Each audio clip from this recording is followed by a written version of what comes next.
Malam FM Mercury, sahabat, dan sudah pukul 1 di hari Senin. Jadi waktunya perjalanan rumah manajemen, sahabat, hadir kembali menemani Anda karena rumah manajemen ini hadir 2 minggu sekali, sahabat, dari pukul 1 hingga 2 siang. Hasil kerjasama dengan AMA Indonesia Surabaya. Dan di episode kali ini talk show rumah manajemen bersama dengan AMA Indonesia Surabaya ini kita membahas berkaitan dengan leader with character, sharing and inspiring. Anda bisa stay tune, sahabat, ya, di websitenya Mercury di www.mercuryfm.id atau melalui aplikasi On Airs, ya, itu bisa Anda lakukan. Dan Anda juga bisa bergabung bertanya bersama dengan narasumber di line telepon di 562-0096 atau di WhatsApp call dan WhatsApp Messenger di 08173096. Saya tentunya tidak sendiri karena saya juga harus banyak belajar berkaitan dengan manajemen.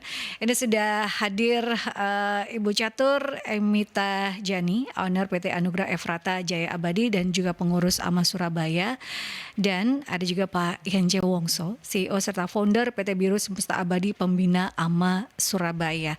Saya langsung menyapa narasumber saya. Apa kabar Bapak dan Ibu? Halo. Baik sekali, halo Sobat. Bersyukur sehat semua ya Pak Yance, untuk Sobat Mercury juga. Terima kasih sudah hadir untuk sharing dan edukasi, ya, berkaitan dengan tema kita, leader with character, sharing and inspiring di rumah manajemen. Bu Catur, ini pertemuan kita yang keberapa kali ya, Bu, ya? Ini, sampai lupa. Iya, ini harus banyak belajar, sahabat, karena ini tidak hanya untuk teman-teman yang punya usaha saja, tapi kita belajar berkaitan dengan leader with character. Karena kalau bicara tentang karakter itu kan yang harus bagaimana dimiliki oleh seorang leader supaya bisa membawa yang di bawah ini bisa naik bersama, supaya perusahaan bisa maju bersama-sama. Silakan Ibu Catur. Makasih Mbak Yanti yang sudah diprologin ya untuk acara AMA kerjasama dengan Radio Mercury. Ya, silakan stay tune terus di 96 FM. Nah, kita akan berdiskusi dengan Pak Yance juga. Tadi Mbak Yanti sudah memberikan gitu kan, karakter seperti apa yang dimiliki oleh seorang leader. Yeah. Nah, saya sebelum acara ini kita diskusi kecil dengan Mbak Yanti dengan Pak Yance ya. Sebenarnya seperti apa sih leadership itu gitu kan? Ada yang bilang leadership itu memang dilahirkan. Ada yang bilang bahwa leadership itu ya itu bisa dipelajarin. Itu salah satu yang membentuk karakter. Yeah. Jadi kalau dia memang born to be leader gitu, jadi dia bisa menjadi seorang leader kalau dia mempelajarinya dengan bagus, dia pasti akan karakternya double nih, internal eksternalnya banyak. Tapi kalau misalnya dia memang tidak memiliki bakat, tapi dia mau belajar, itu pun juga bisa. Nah, banyak orang yang mengistilahkan, itulah manager, misalnya kayak gitu. Different manager with leader. Nah, misalnya seperti itu. Nah, tapi anyway semua adalah ujung-ujungnya bagaimana berkaryanya, gitu ya Pak Yance ya. Kira-kira kita sependapat nih ya Pak Yance. Iya. Sekarang kan tidak bisa sendirian ya, harus bisa bersama. Jadi bisa dalam satu kelompok itu pasti ada yang memimpin, tapi juga mengelola keseluruhan dan kerjasama kolaborasi itu ya merupakan satu bentuk yang sekarang ini pasti terjadi dalam organisasi ya. Nah, tadi sudah dijawab ya sama Pak Yance. Pak Yance, kalau kita sudah berdiskusi untuk kita sekarang ini, mungkinkah gitu ya bagaimana Pak Yance memperkenalkan diri dulu dari Biru ya. Ternyata Biru ini cukup lama teman-teman, 21 tahun. Itu bukan waktu yang pendek untuk sebuah bisnis ya. Nah, saya masih kalah nih. Saya masih 18 tahun.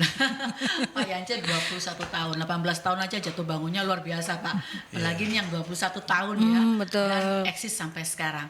Monggo Pak, bisa diceritakan sedikit masalah perusahaan dari Bapak ya untuk Biru Semesta Abadi, dan bagaimana ngawalinya. Pasti Pak Yance ini seorang leader kan, bagaimana beliau juga seorang pionir di sini untuk air isi ulang. Kalau teman-teman mengetahui di jalan-jalan ada yang ada pokoknya biru gitu. Bagus gitu ya, kesannya itu kok vintage banget gitu ya. Nah, itu punya beliau nih yang di sebelah saya nih. Kalau dekat-dekat sini tuh ada daerah di Ponegoro, ya Pak ya, di flyover itu, Iya, iya. itu. Kita memang sudah tersebar di berbagai kota. Kita dalam 46 kota. Wah, Iya. sudah ada berapa nih Pak karas nasionalnya? Iya, 700 lebih lah. 700 lebih outlet ya. Memang tujuan kita adalah melayani sebanyak-banyaknya masyarakat ya yang membutuhkan air minum yang kualitasnya bagus tapi juga harganya terjangkau gitu ya. Karena memang konsep yang kita temukan tahun 2022 mulai ya. Itu sebetulnya bukan kita yang memulai tapi kita menemukan bahwa air minum isi ulang ini bisa mempunyai standar quality yang bisa setara dengan pabrikan. Tahun berapa ya itu Pak kira-kira? 2021 saya pertama kali ketemu 2021. modelingnya, kemudian Modelingnya. 2022 kita baru mulai buka satu outlet pertama. Oke. Ya. Jadi sebetulnya itu konsep yang waktu saya dulu studi di Amerika, ya ada isi ulang itu di Amerika kan gitu loh. Jadi itu yang membangkitkan pikiran saya kenapa kok isi ulang di Indonesia tidak bagus seperti kualitasnya seperti di Amerika yang FDA approved. Betul. Nah, itu yang saya lalu percaya bahwa isi ulang ini bisa kualitasnya bagus nih, setara pabrikan. Kenapa kok murah? Ya saya lalu pikirkan murahnya ya karena dia tidak pakai kemasan. Ya. Galon itu kan murah, mahal ya ongkosnya ya, plastik dan sebagainya, transportasinya, distribusinya juga mahal, ya kan. Kalau misalkan itu tanpa distribusi dan tanpa kemasan, harusnya kalau cuma curah airnya saja Indonesia berlimpah air. Betul, kita punya banyak gunung, sumber mata air lebih banyak gitu ya. Betul. Dan disitulah lalu kita katakan, oh ternyata bisa dapetin air Waktu itu minumnya. persaingannya seperti apa Pak ya kondisinya? Bapak sudah memiliki visioner langsung gitu bahwa ini air minum harus berstandar internasional dan air minum ini sudah harus memiliki persyaratan yang lebih daripada yang di atasnya PDAM lah. Kan waktu itu kan masyarakat masih menganggap PDAM itu air minum dan air mandi Pak. Iya, betul. Nah, sekarang sudah ditinggalkan nih. Ya kan. Kira-kira waktu itu seperti apa Pak kondisinya dengan visi Bapak seperti ini? Saya hanya melihatnya kalau saya lihat kebutuhan masyarakat ya tentang pasti harga ya kan karena air minum kan kebutuhan hakikat ya, jadi sudah sehari-hari gitu. Kemudian yang kalau quality orang pasti pengen sehat dong, nggak pengen sakit gitu. Karena terpaksa mereka mungkin harus membeli kualitas yang lebih rendah. Tapi kalau mereka nggak terpaksa, mereka pengen kualitas yang terbaiknya. Dan apakah memungkinkan yang bahwa quality dan harga ini bisa menjadi satu? Yang satu keuntungan daripada industri air minum ini kan mass product.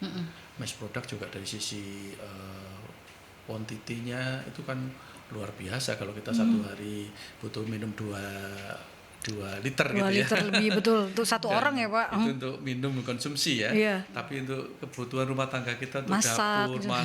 masak nasi, bikin sop, minuman dan segala macam.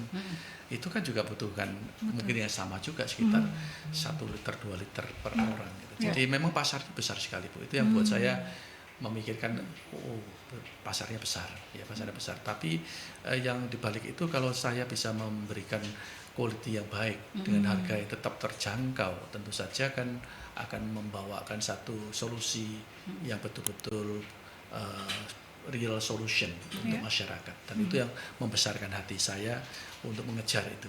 Jadi kita lakukan Bapak riset sudah seperti itu. mendapatkan mata airnya dulu ya Pak ya di Jawa Timur.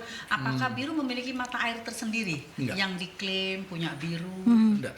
Justru kita tidak bermain di mata airnya. Oh. Jadi yang kita berpikirnya itu adalah Teknologinya. satu mata air memang banyak, tapi kan seperti kita ngacu pada industri AMDK, kan mereka juga mata air ada di mana-mana, Yeah. terutama di negara tropis dan bergunung-gunung seperti di Indonesia ini kan mata airnya banyak sekali. Iya. Yang utama buat kita adalah satu konsep bisnis yang bisa melayani bagaimana harganya bisa murah, lalu meningkatkan kualitasnya. Lalu memang kita pelajari dari sisi industri, bagaimana sih prosesnya supaya kualitinya bagus. Lah itu kita yang ikutin. Tapi kalau dari sisi isi ulang, semua orang tahu isi ulang itu murah. Lah itu yang saya cuma yang tambahkan di situ, saya pelajari di situ adalah oh ternyata isi ulang itu murahnya karena dia tidak pakai kemasan yang mahal dan dia tidak pakai distribusi dan jaringan keagenan yang membutuhkan profit dan tempat dan karya karyawan dan segala macam yang mahal. Oleh karena itu kita katakan kalau memang dari pabrikan itu dia punya pabrik tersentral dengan kapasitas besar, kemudian dibagikan distribusi ke pasar marketnya dia memang luas jangkauannya, kita balik jadi desentralisasi pabrik. Oke. Pabriknya jadi kecil-kecil. Betul, mendekatkan ke masyarakat mendekatkan gitu. kepada masyarakat nggak perlu transportasi juga terlalu jauh, kita juga nggak perlu menyediakan distribusinya. Nggak perlu gudang juga Masyarakat ya yang Pak. datang, betul. Nggak membutuhkan Dengan gudang. sistem franchise tadi ya Pak ya. Lalu datang mereka datang membawa kemasannya sendiri. Kita isi, kita bersihkan, kita sesuai dengan standar pabrik lah. Itu yang kita lakukan sebenarnya. Ya, dengan sistem franchise tadi Iya, ya Pak ya. dan teknologi yang kita pakai kan teknologi ozonisasi. Teknologi ozonisasi. Yang teknologi pabrikan. Itu. Oke, next ke depan apa Bapak nggak kepingin untuk membuat merek sendiri? Karena kan sudah teknologinya sudah ada, jaluran pemasarannya juga sudah ada, ya kan? Teman-teman istilahnya kayak ya mohon maaf nih salah satunya misalnya nih saya sebut merek misalnya Indomaret. Akhirnya Indomaret Punya memiliki sendiri. brand sendiri. Nah, Iya. apakah nanti next ke depannya ya kan dari visi Bapak akan memiliki produk biru sendiri gitu ya. Jadi kalau sekarang nih biru nih produknya galon-galon gitu. Next ke depannya galonnya diperkecil supaya bisa ditenteng-tenteng, tapi bukan yang skala seperti yang botol siap minum-minum gitu, Ya. Pak. Apakah ada ya sekedar Mengacu ngulik-ngulik? pada air minum dalam kemasan. Iya, mengulik-ngulik gitu kan. Nah, itu Nah, pertanyaan- marketnya gede soalnya, Pak Iya. ya. Tapi buat kita kita jalankan misi kita, visi bisnis kita sebetulnya gini. Kalau dikatakan konsep AMDK dengan konsepnya isi ulang tipe air minum, itu mana yang lebih modern, Bu? Ya, mungkin isi ulang mulai tahun 70-an lah ya. Tahun 70-an. 73 dengan Aqua. Kalau biru sebetulnya baru mulai dari isi ulang tahun 98, Bu. 98. Dengan ada yang pertama kali di Surabaya untuk konsep isi ulang pada waktu Krismon. Wah, luar biasa teman-teman. Jadi biru ini adalah pionir. Nah, Untuk isi ulang gitu ya. Yang quality isi ulang untuk kita yang pionir. quality isi ulang ya. Ya, itu Oke, tahun Pak. 2002 kita mulai. Tapi yang memulai isi ulang ini bukan kita. Bukan kita. Ya, Tapi yang mengemasnya, Quality-nya ya, quality-nya quality-nya pertama lebih, kali biru. Berarti Krismon 98 ya Pak ya, tahun 2002. Nah itu saya masih ingat 2001 itu bom Bali itu Pak. Karena saya waktu itu masih di Denpasar. Jadi bener-bener krisis waktu itu Krismonnya kerasa banget itu. Iya, iya. Justru karena murah dan kualitas maka Krismon itu menjadi justru munculnya industri baru ini. Tadinya kan ya tidak dilihat orang, tapi waktu Krismon orang membutuhkan harga yang lebih murah, tapi mereka tidak mau menurunkan standar quality hidupnya. Gitu. Jadi muncullah usaha isi ulang ini. Ya, tahun 2002 kita mulai dengan high quality atau premium dari air minum isi ulang. Yang mana kemudian oleh pemerintah disebutkan sebagai depo air minum. Ya, Itu depo tahun air minum. 2004 itu mulai. 2004 ya. Kira-kira ada undang-undang apa aja Pak ya yang apa ini regulasi dari pemerintah yang membatasi ataukah yang mengatur dari kebijakan AMDK ini Pak? Yang menurut Bapak apakah itu memberikan peluang untuk bisnis kedepannya? Bagaimana cara menyiasatinya? Karena hal-hal seperti ini pasti pemerintah memiliki banyak aturan ya supaya tidak merusak air tanah dan segala macamnya. Nah, menurut Pak Yance kira-kira seperti apa Pak? Sebetulnya memang usaha ini kan usaha UMKM ya. UMKM itu didefinisikan pemerintah tahun 2004 dengan peraturan keputusan Menteri Perindustrian Perdagangan pada waktu itu ya, yang mengatur jalannya usaha ini bagaimana sehingga baik ya. Utamanya bagi kita juga menyadari bahwa industri ini membutuhkan yang namanya air minum kan diatur oleh Undang-Undang 45 ya sebagai kebutuhan Hak hidup orang banyak. banyak. Jadi sebanyak dari situlah kita juga katakan bahwa sumber itu ada bagian yang mengerjakan sendiri, mungkin distribusi air bakunya juga ada yang mengerjakan sendiri. Kita fokus di gerai-gerai, di outlet-outletnya. Kalau masuk dalam ranahnya UKM berarti masih enak tuh Pak ya, masih fleksibel karena pemerintah nggak kenceng-kenceng banget nih karena dianggapnya kan UKM gitu ya. Nah sekarang apa masih tetap dianggap seperti itu Pak? Iya. Soalnya itu peraturan yang memungkinkan kita untuk mengerjakan depo air minum adalah peraturan yang Perantaran dari pemerintah. Nah jadi teman-teman ini suatu hal yang menarik ya. Kalau mau membeli franchise-nya Pak Yance nih monggo sih langsung telepon aja di Mercury. Iya, boleh. kita kerjakan bareng-bareng. Nah, Bareng-bareng karena masih ranahnya UMKM. UMKM. Jadi masih ya regulasinya masih fleksibel. paling enggak memudahkan Iya. memudahkan buat masyarakat, karena kalau sudah masuk ke ranahnya memang Industri. industri, nah berat lagi nanti. Nah, aturannya berbeda, regulasi berbeda gitu ya. Memang diaturnya di dalam departemen perindustrian. Perindustrian, oke. Skalanya UMKM. Ya, Skalanya, yang penting skalanya itu Pak. Pergerai-pergerainya itu ya. Iya, karena Iya. mengatur Karena hal itu kita kerjakan dengan pola franchise sehingga outlet-outlet itu dimiliki oleh banyak orang Oke, dan membuka diri untuk kerjasama iya. begitu. Karena itu tadi lebih mendekatkan diri ke masyarakat yang membutuhkan, jadi nggak jauh-jauh gitu ya, Pak ya gitu. Karena kebutuhan air ini kan utama ya, satu orang aja tadi 2 liter satu orang. Kalau satu rumah ada 5 orang gitu kan, itu sudah, makanya peluangnya ini gede banget gitu ya.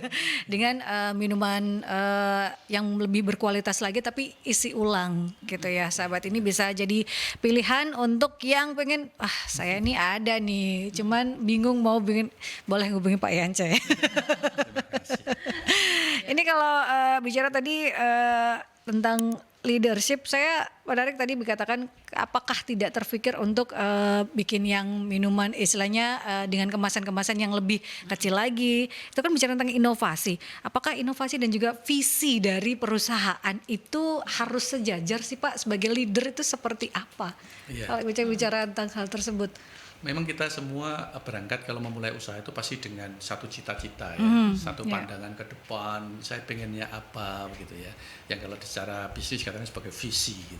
Betul. Ya itu kita mesti mulai itu yang daya dorongnya gitu loh.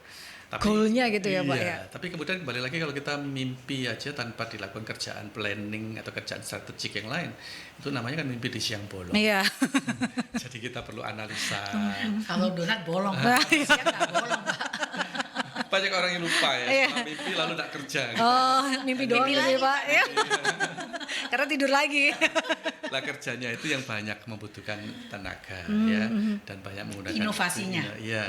energinya untuk kita menganalisa bagaimana caranya supaya bisa harganya murah, bagaimana caranya supaya kualitasnya bagus, ya bagaimana setara dengan pabrikan begitu. Jadi itu yang pekerjaan-pekerjaan utamanya dan itu lama biasanya awalnya sampai kemudian dicapai satu prototype begitu ya, prototype. Itu pun masih perlu dites market kan dengan satu gerai dulu. Ini kita tahun 2002 gitu Bu, menjalankan tes market satu gerai dulu. Saya ingat waktu itu banyak yang datang ke kita, waduh ini gerai seperti ini kapan balik modalnya? Oh. Iya kan? Iya. Karena gerainya cakep. Iya, betul.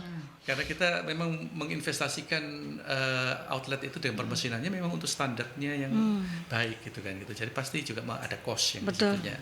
Cuma saya percaya memang ini melayani masyarakat dan volumenya besar. Nah disitulah akhirnya memang Biru dapat membuktikan ya dengan gerai pertama kemudian bertumbuh menjadi gerai kedua.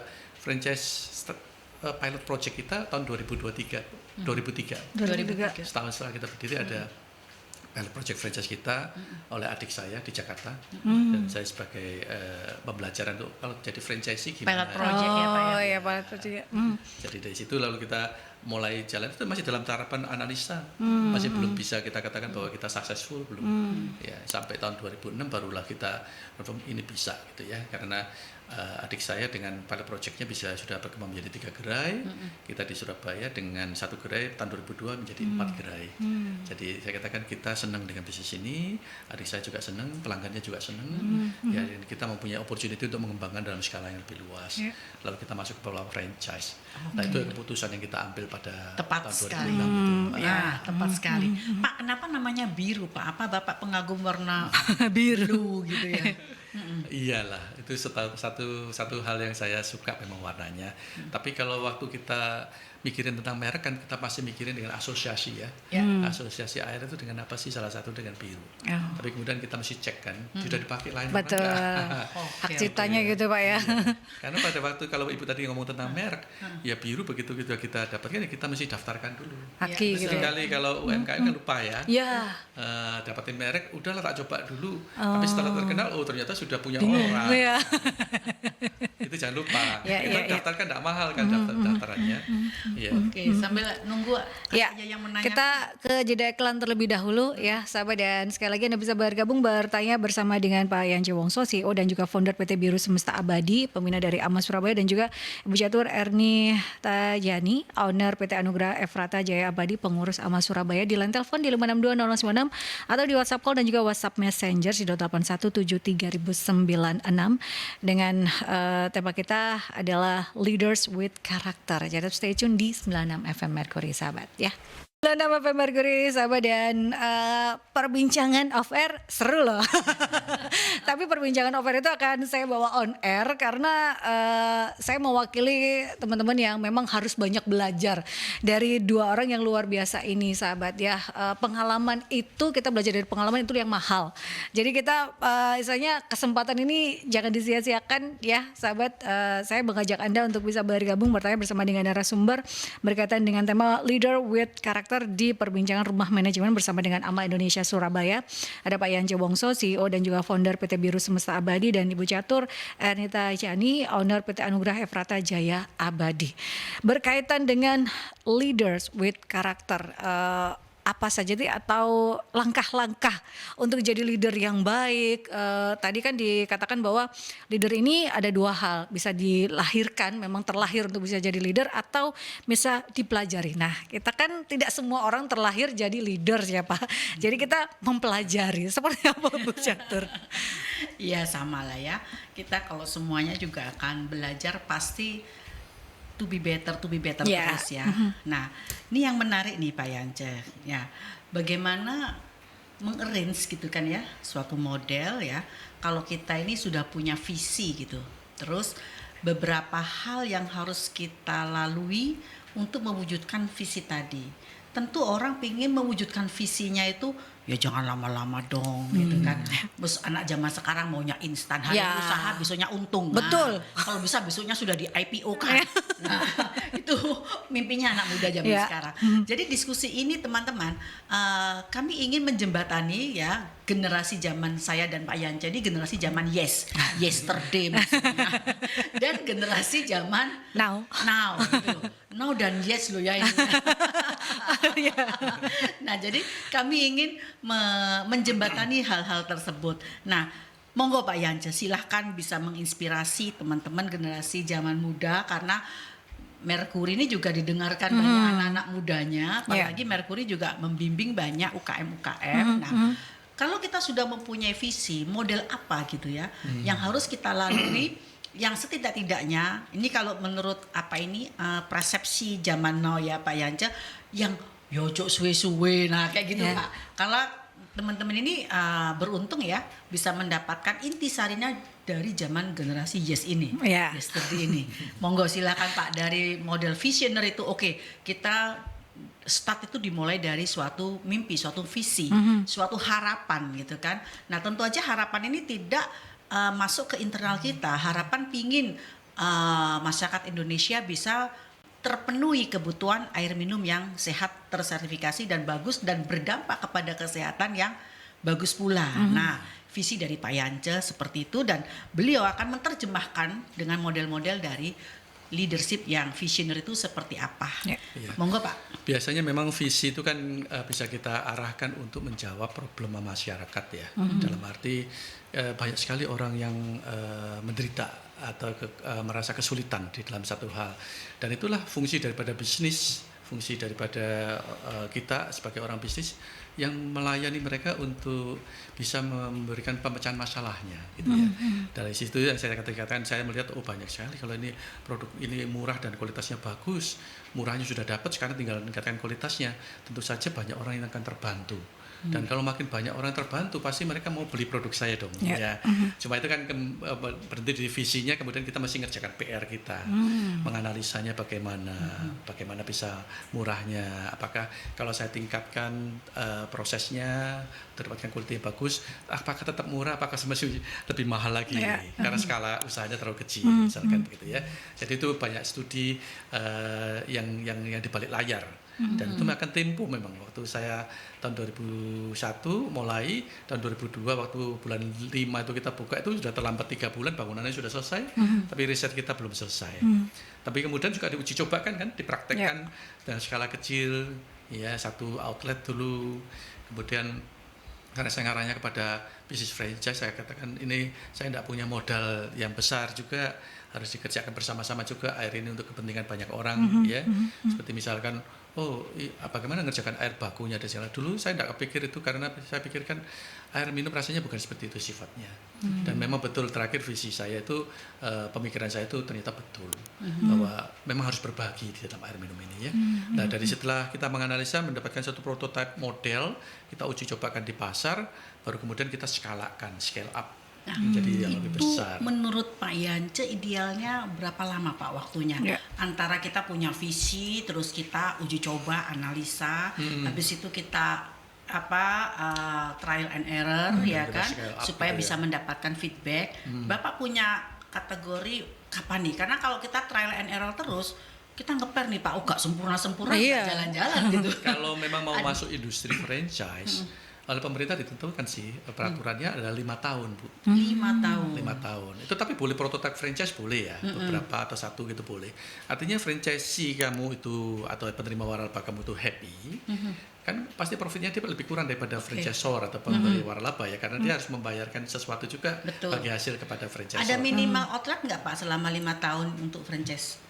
5 tahun untuk franchise sudah ada sih. Nggak ada ya. Cuma waktu saya memulai usaha ini, saya diberitahukan oleh guru saya, coach saya, Pak Yanja 27 outlet baru break even.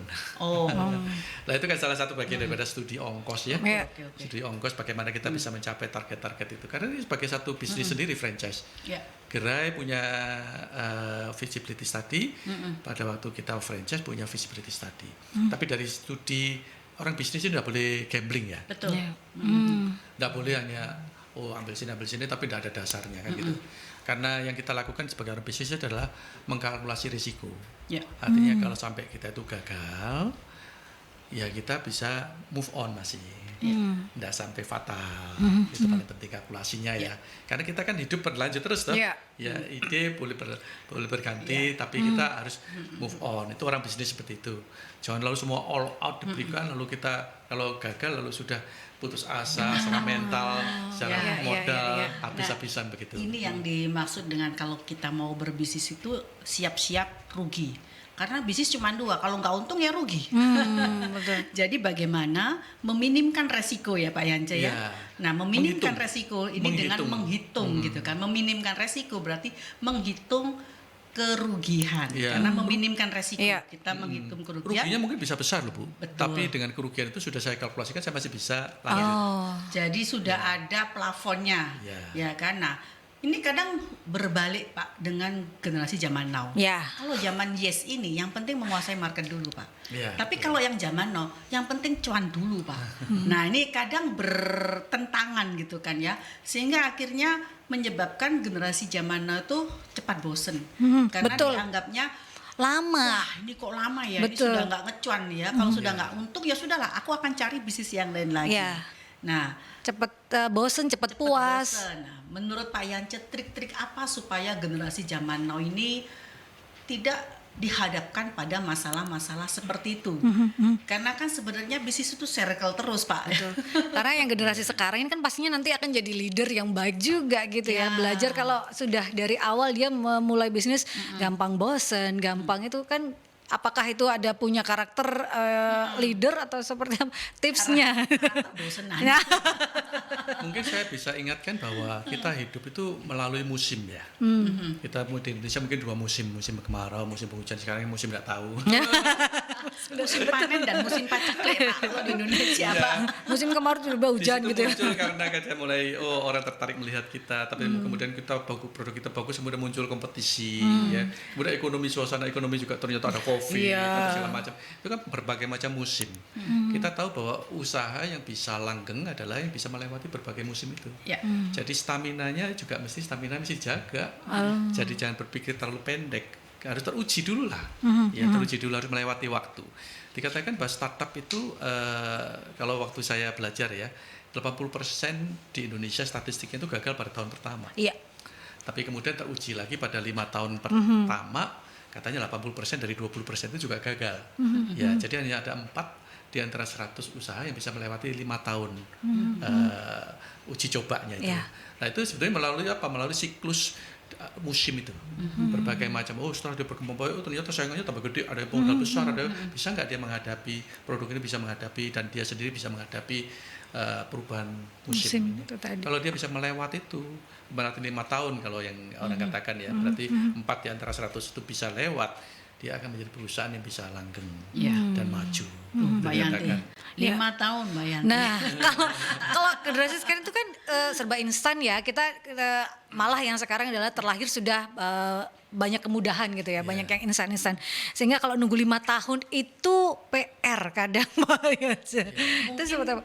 Saya bisa menjembatani Mbak Yanti ya. Mohon maaf nih, mumpung idenya udah dari kepala nih. Langsung saya cut, mohon maaf nih. Anak muda zaman sekarang nih, generasi nol itu mudah untuk berkolaborasi ya. Yeah. Nah, jadi teman-teman menganggap kalau kelamaan gua kolaborasi aja deh gitu. Jadi supaya bisa mempercepat. Nah, dalam kata kolaborasi otomatis ada 2. Resiko kehilangan atau resiko mendapatkan, kan berkolaborasi. Nah, kalau kolaborasinya dengan yang kuat ya dicaplok toh Pak. Tapi kalau kolaborasinya dia dengan yang kecil ya, yang kecil yang gantian dicaplok karena kolaborasi. Kolaborasi ini kan ada konsensus, ada konsensusnya dan ada konsekuensinya. Nah, ini menurut kacamata Pak Yance, sebagaimana yang sudah 21 tahun ini Bapak termasuk kan single player nih. Bapak apa butuh gitu ya. Kalau anak muda sekarang tuh solusinya kan seperti itu Pak ya. Collab aja deh. Kamu punya kafe, aku yang punya makanan, kita collab. Habis itu kafenya mati, makanannya mati karena makanannya nggak enak.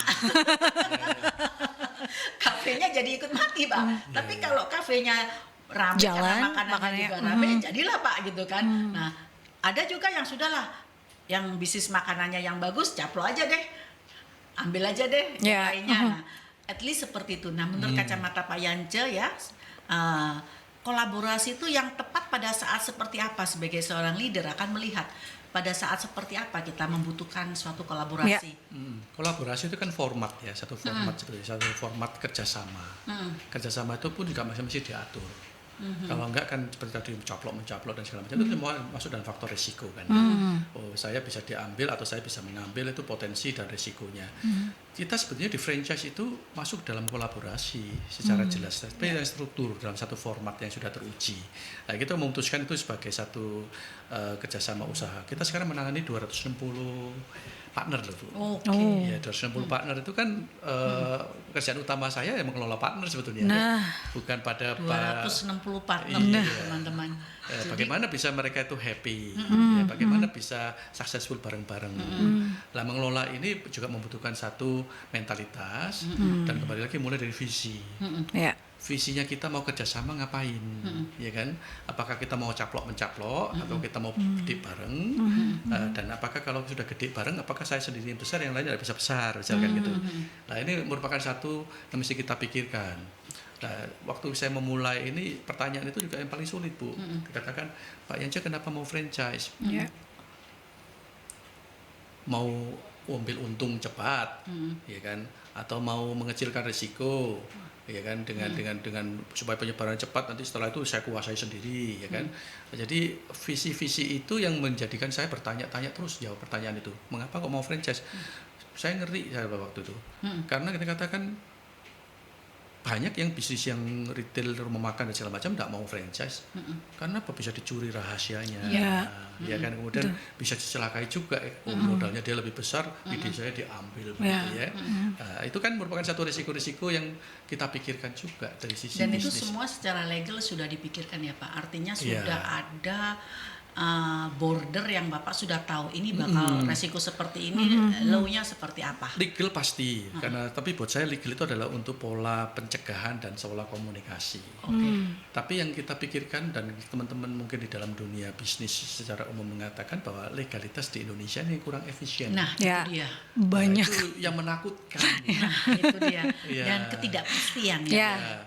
saya bekerja sama dengan satu orang, ada permasalahan 1 lawan 1 kan. Kalau franchise satu dengan 260 orang, Bu.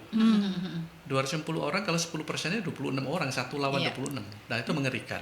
Itu mengerikan. Dari itu kita mesti punya satu visi pandangan bahwa kamu mau apa dengan kerjasama kolaborasi ini, ya kan? Yang lalu kemudian kayak waktu itu dapat satu visi itu, saya mau berbagi, berbagi apa, berbagi sukses. Nah itu sudah yang menjadi satu yang kita dapatkan. Oke, lalu berbagi sukses caranya gimana? Nah ini kembali waktu kita masuk bisnis franchise ya, berbagi sukses, bagaimana franchise itu bisa happy. Itu semua turunannya banyak, dari perjanjiannya, dari sistem prosedur rekrutmen franchise-nya. Kita pastikan bahwa semuanya itu inline dengan franchise-nya pasti happy. Dan yang satu yang paling sulit dilakukan itu adalah tidak boleh yang namanya over promise. Iya kan? Kalau Pasti kita untung ngomong-ngomong gitu, pasti untung, tidak boleh. Ya, sehingga kita punya satu daya tahan terhadap satu permasalahan yang kita hadapi. Namanya future kan kita nggak tahu. Siapa yang bisa memprediksi COVID waktu ini? Nggak tahu sama sekali ya. Ya, karena kan sebenarnya bisnis itu kan adalah share resiko ya, Mbak Yanti ya. Nah, di dalam share resiko ini baik yang kalau di dunia franchise ada franchise dan franchisornya, franchisee dan franchisornya. Kalau di dunia yang non franchise itu kan ada yang namanya supplier, ya kan, reseller. Nah, ini tetap diatur dalam hal koridor yang tetap yang seperti tadi Pak yang saya sampaikan, share resikonya seperti apa. Nah kalau ternyata seperti saya nih, saya spesialisnya maunya yang organik, yang herbal, tapi yang tropikal. Kenapa? Karena buah-buah tropikal ini kan gak ada GMO-nya. Nah sehingga lebih mempunyai nilai jual. Sekarang musimnya nanas loh ya. Nanas kan gak sepanjang tahun gitu. Terus ini sekarang musimnya mango juga gak sepanjang tahun. Tapi kalau kita buahnya kayak apel, jeruk, ya otomatis ya semua juga sudah melakukan hal yang sama. Nah itu tadi ya kita share resiko kalau memang maunya buah nanas ya permintaannya banyak ya pinter-pinternya kita ya Pak ya. Nah bagaimana seperti itu. Nah itu saya sih sebenarnya menunggu nih mana nih ya pendengarnya. Ini ada mau nanya nih. Ada pertanyaan dari Pak Yosef. Menunggu tantangan nih. Ada pertanyaan dari Pak Yosef. Biru hadir dari pemikiran dan waktu yang tepat. Apa yang bisa di-sharekan oleh Pak Yance pada para pelaku UMKM khususnya para pemula dan terutama bagi para UMKM makanan Pak, karena bisa hadir dan muncul di saat yang tepat. Ini kan timing, kita bicara tentang timing sebuah bisnis juga. Seperti apa Pak Yance? Itu kalau timing memang satu hal yang kita lihat trennya ya. Ada satu ketepatan juga sih ya dari sisi itu ya. Memang itu nggak bisa dipungkiri.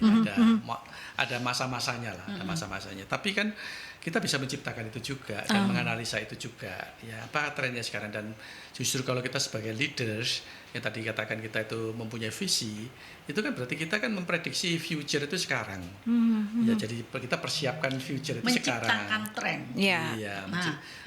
Mempelajari tren untuk melihat yang lebih jauh lagi di situ kan gitu. Mempelajari dan menciptakan ya Pak ya. Dan utamanya kita bisa melihat dari sisi bagaimana kita defense, kita bisnis sampai ke depannya itu bisa tetap berlangsung. Itu yang seringkali dilupakan sehingga usianya bisa panjang. Bisa mix kok. Kita misalkan punya produk-produk yang inovatif gitu, tapi kita punya produk-produk basic yang bisa dipakai makanan sehari-hari gitu ya, yang bisa memberikan satu kestabilan di dalam bisnis kita. Itu kan mesti kita pikirkan. Ya, kombinasi daripada produknya sehingga kita bisa maju, tapi kita juga punya setback. Kalau misalkan terjadi apa-apa ini pada aman kita. Seperti yang dikatakan Pak Yance tadi ya, melayani pasar itu yang utama. Jadi kebutuhan pasar ini apa ini untuk para pemula harus menganalisis itu dulu ya Pak ya. Tadi yang nanya siapa Pak? Pak Yosef. Pak Yosef saya memberikan ini aja kontribusi jawaban aja karena Bapak di bidang makanan gitu kan. Nah tren ke depan Pak Yosef untuk makanan kita sekarang makanan itu identitas dengan penyakit.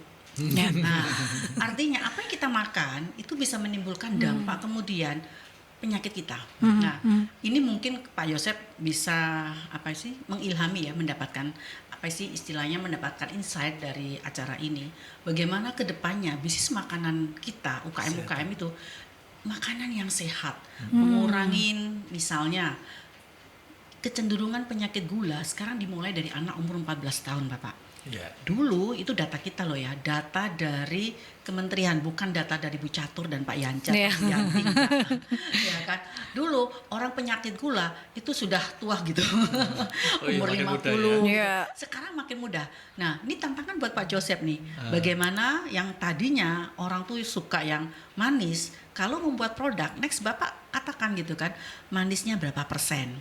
Nah, nanti umur usia sekian sampai sekian, disuggest manisnya sekian persen.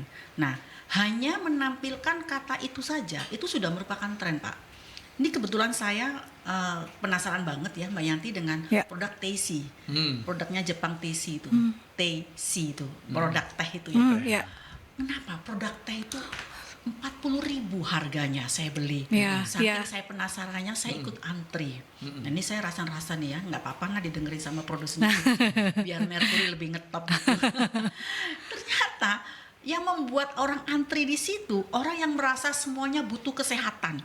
Jadi sok sehat semua kepingin beli di situ. Kenapa? Karena di situ dituliskan, Pak. Ya, kalau yang low sugar harganya sekian. Low sugar, less sugar. Sugar yang disajaskan sekian sampai sekian. Itu aja Pak Joseph inovasinya. Ya. Tapi dia sudah mengembangkan ketertarikan market. Nah, inspiring ya Pak Joseph. Ya, makasih. Itu sekedar inspiring aja. Karena mengedukasi market itu adalah tanggung jawab dari produsen. Betul. Mengedukasi pasar itu adalah tanggung jawab kita. Kenapa? Karena kita yang menciptakan tren. Nah, siapa yang menciptakan tren? Dia harus mengedukasi. Nah, siapa yang mengedukasi, dia juga harus yang menginovasi. Ya. Nah, oke, gitu. Karena kan memang kebutuhan healthy lifestyle itu sekarang sedang naik daun. Jadi itu mungkin bisa diterapkan juga gitu ya. Minumnya biru dengan penyulingan yang luar biasa. Kemudian makanannya mungkin bisa makanan yang berhubungan dengan herbal dan lain sebagainya, yang natural-natural. Itu sekarang sedang naik daun dan itu bisa jadi peluang lah ya. Karena kedepannya pasti akan mengarah ke sana juga gitu. Kenapa? Karena ini saya pernah berbicara ya dengan salah satu pakar herbal yang dia sudah sempat 6 tahun di Cina untuk mempelajarin herbal. Nah, jadi kesimpulannya apa ya? Kesehatan itu berawal dari perut. Ya. Apa yang kita makan. Betul. Ya. Nah, otomatis kan kalau dari perut apa yang kita makan dan apa yang kita minum. Nah, terus dia melihat next ke depannya dia akan melihat bom waktu penyakit-penyakit yang banyak diakibatkan karena konsumsi antibiotik yang overdosis.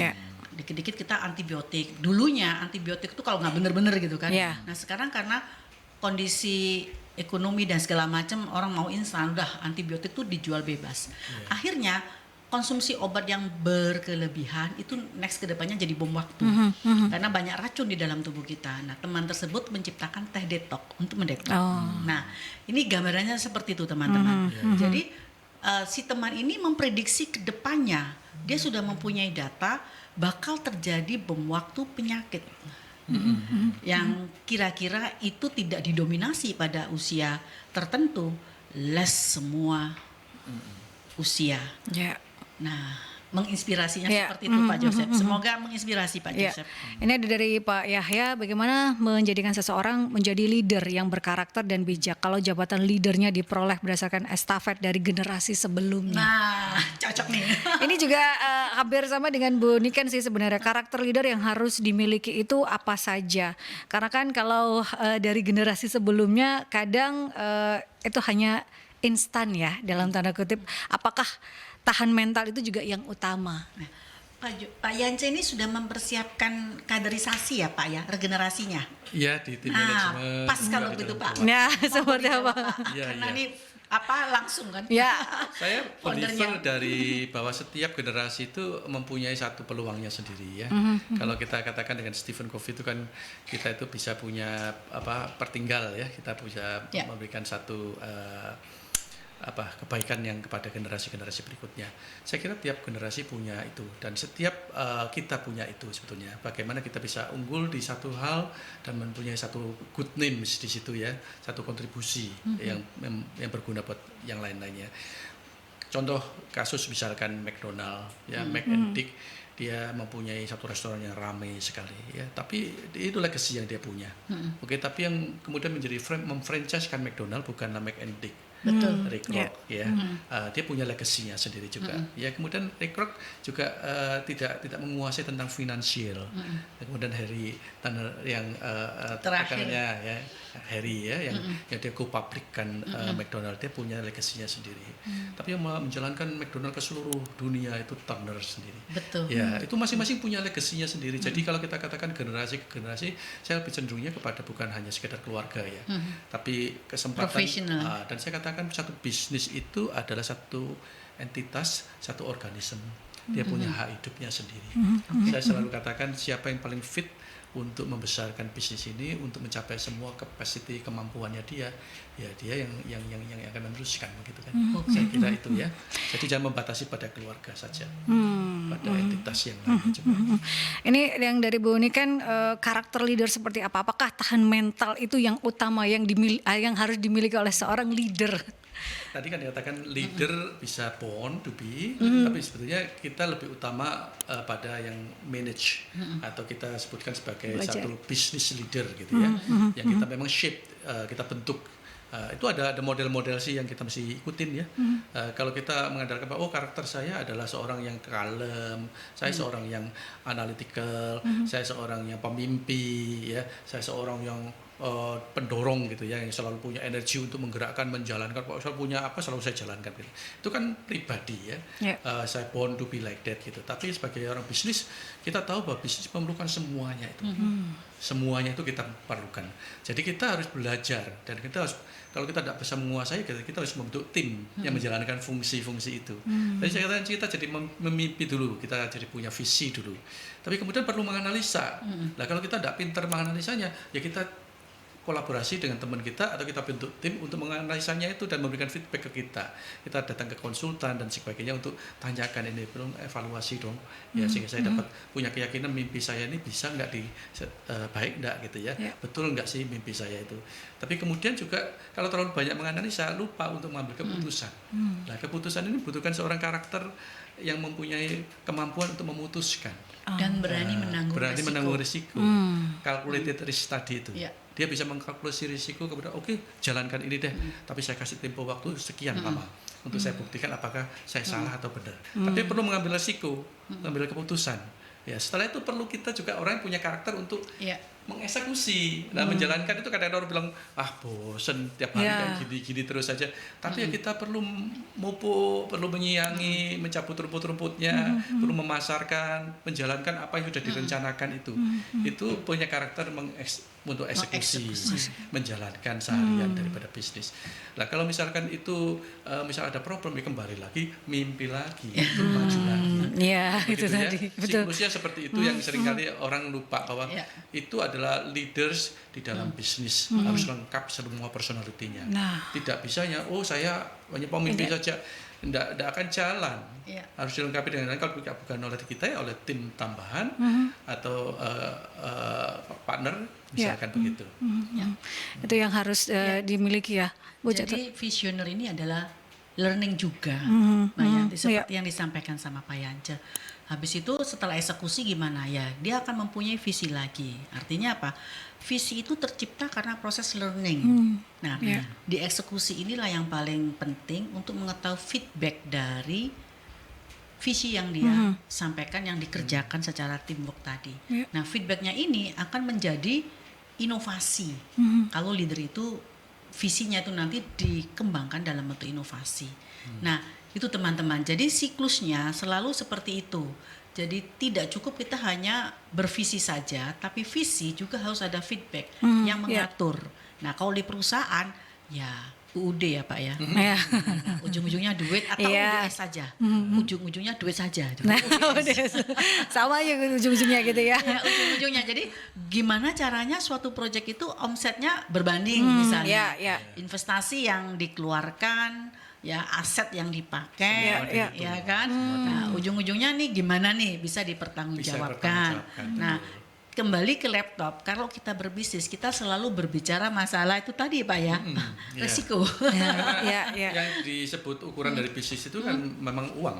Ya. Nah, Uang itu tapi semua effort kita itu untuk menghitung itu, tapi bukannya itu Yang utama ya, tapi ya memang itu gitu ya. ukurannya, Iya. ukurannya.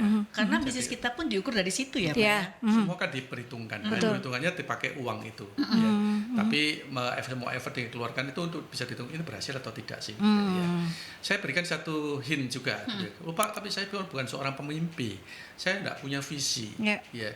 Kalau memang tidak punya visi atau memang tidak punya alternatif lain, kadang-kadang yang namanya visi orang juga bisa kita ambil kan gitu. Iya kan? Oh ya, dia punya visi, tapi saya bisa melakukannya analisa dengan lebih baik. Oh, dia sudah benar visinya, tapi dia tidak bisa mengeksekusi dengan baik. Nah, saya bagian mengeksekusinya. Itu bisa juga. Jadi yang paling penting dalam bisnis itu semua komponen ini, visi, analisa, memutuskan dan berorganisasi, kemudian juga mengeksekusi atau menjalankan keseharian daripada bisnis itu harus dijalani semuanya dalam satu siklus bisnis dan dimiliki oleh leaders. Ya. Itu yang harus ya, sahabat, dan kita ke jeda iklan terlebih dahulu karena 1 jam tidak terasa. Jadi terasa ya. karena berjalannya seru, banyak ilmu. Jadi tetap stay tune di 96 FM Mercury di Talk Show Rumah Manajemen ya. 96 FM Mercury, sahabat, dan terima kasih untuk sahabat-sahabat Mercury yang sudah bergabung. Ini ada pertanyaan terakhir dari Mbak Mita. Boleh kita jawab ya sebelum nanti ke closing statement. Terima kasih untuk Mbak Mita sudah bergabung. Perempuan selama ini dianggap kurang cakap saat ditunjuk sebagai seorang leader karena perempuan selalu dianggap mementingkan emosi dibandingkan logika. Apa tipsnya untuk mematahkan stereotip gender tersebut? Ya, nih. Ini kayaknya menohok saya. Mana nih Pak? Menohok saya. Ini perempuannya di sini. Seperti apa ini? Ya, mungkin sebelum Pak Yance menjawab, Ya, Bu. saya memberikan inspirasi lagi sama Mbak Mita. Kalau perempuan menjadi seorang leader itu kelebihannya banyak. Dia akan memiliki sixth sense, ya. Intuisinya dia tuh biasanya lebih berkembang. Ya. Asal emosinya jangan ditonjolkan terlalu besar. Intuisi beda dengan emosi. Jadi kalau kita bilang tuh feeling gitu ya. Feeling itu beda dengan emosi. Kalau emosi itu dipengaruhi like and dislike. Ya. Tapi kalau intuisi kita bisa melihat gitu kan, kira-kira ini bakal kejadiannya seperti apa ya kalau aku menyuruh si A, si B, si C. Padahal project ini membutuhkan karakter seperti ini. Kenapa kok aku milih si A kan gitu kan? Itu intuisinya dia akan jalan. Sehingga seorang wanita kalau menjadi leader, dia akan lebih prepare. Nah, itu kelebihannya. Jadi gunakan itu Mbak Mita ya. Bagaimana cara mengolah intuisi? Nah, Anda sering dihadapkan pada permasalahan jatuh bangun suatu bisnis. Intuisi kita akan terlatih. Yeah. Nah, pada saat intuisi kita terlatih, nah kita menggunakan pakem di dalam diri kita. Nah, pakem itu yang akan mengguidance. Contoh, kalau pekerjaan ini terlalu berat, saya membutuhkan seorang sales yang seperti ini. Ya, tipe sales yang saya butuhkan adalah yang seperti ini. Jadi kalau misalnya anak buah Anda bukan tipe sales seperti itu, ya jangan kasih target yang seperti itu. Jadinya gegeran, pakai emosi. Nah, itu aja sih. Nanti trik-triknya selanjutnya terus pancang di rumah. Iya, betul.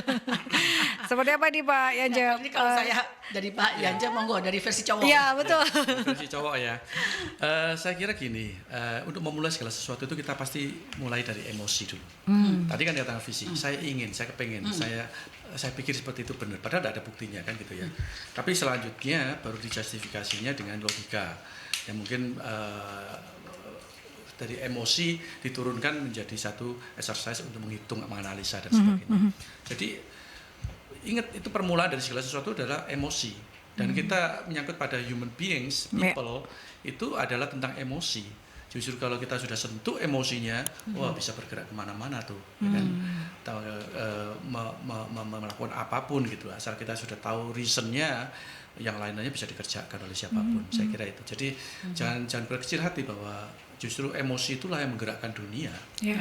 Emosi menggerakkan dunia. Dalam tanda kutip emosi yang positif Ya. bukan yang Mengelola emosi. like and dislike. Lah.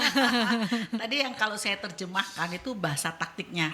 Tapi kalau yang diterjemahkan sama Pak Yante itu melengkapi supaya nanti pendengar gak bilang, katanya Bu Catur nggak boleh Pak, ini emosi kok Pak Yante bilang emosi gitu kan. Jadi teman-teman ya pendengar 96, FM Radio Mercury bisa membedakan konotasinya. Kalau di prakteknya itu seperti itu. Nah, tapi di jajaran untuk grand design-nya seperti yang dikatakan sama Pak Yance, empati emosinya yang akan ditampilkan karena memang emosi itu energi. Ya. Ya, emosi itu energi dan menggerakkan. kalau Bu Bita pingin maju, energinya harus gede. Nah, disitulah Ibu harus jaga. Ya, itu ya pertanyaan terakhir di rumah manajemen. Nah, ini closing statement karena sudah pukul 2 lewat Pak Yance dan Bu Catur. Closing statement berkaitan dengan tema kita hari ini, leaders with character di rumah manajemen. Seperti apa closing statementnya Pak Yance? Ya, kita kalau bicara tentang bisnis, leaders dengan karakter, ya kita harus jadi orang yang serba bisa memang ya, all rounder. Kita harus berubah-ubah. Kita tahu bahwa kelengkapan daripada karakter itu dibutuhkan di dalam satu bisnis. Apakah kita seorang pemimpi, apakah kita seorang yang penganalisa, apakah kita seorang decision maker, dan apakah kita yang akan menjalankan, mengeksekusi daripada program-program yang kita rencanakan. Mungkin bukan kita semua, kita bisa bangun tim untuk melengkapi diri kita yang tidak lengkap. Kita bisa berpartner, berkolaborasi dengan partner ya, sehingga bisa melengkapi apa yang kita kekurangan. Tapi kita tahu, punya wawasan bahwa seorang bisnis atau seorang yang mendorong satu kemajuan bisnis adalah all rounder. Semuanya harus lengkap. Ya. Bu Catur. Ya, terima kasih kalau saya. Karena all around. Ya, sudah banyak dijelaskan sama Pak Yance. Jadi statement closingnya adalah pancang terus 96, 96 FM dengan AMA dalam rumah manajemen. Ya. Karena edukasi yang luar biasa ya, ilmu-ilmu yang luar biasa dari para pelakunya ya. Karena kita sharing and inspiring sahabat, untuk sahabat-sahabat Mercury yang tentunya ini sangat dibutuhkan sahabat ya. Untuk generasi sekarang kita harus banyak belajar dari generasi yes, kata Bu Catur ya. Generasi yes. Karena memang yes beneran ya sahabat, segala input-input yang diberikan.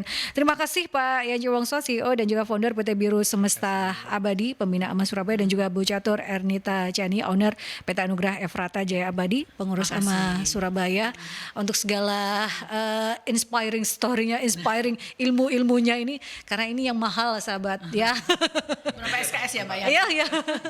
Banyak SKS ya Pak. Ini yang tidak didapatkan ya Bu ya.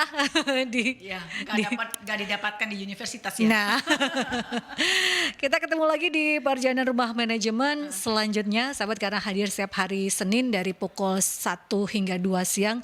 2 minggu sekali sahabat ya. Untuk sahabat-sahabat Mercury yang terlambat bisa juga stay tune di YouTube channel Mercury di Radio Mercury 96. Saya Anta Lestari. Stay safe, stay healthy, be happy, dan sampai ketemu next di rumah manajemen sahabat. Bye. Bye.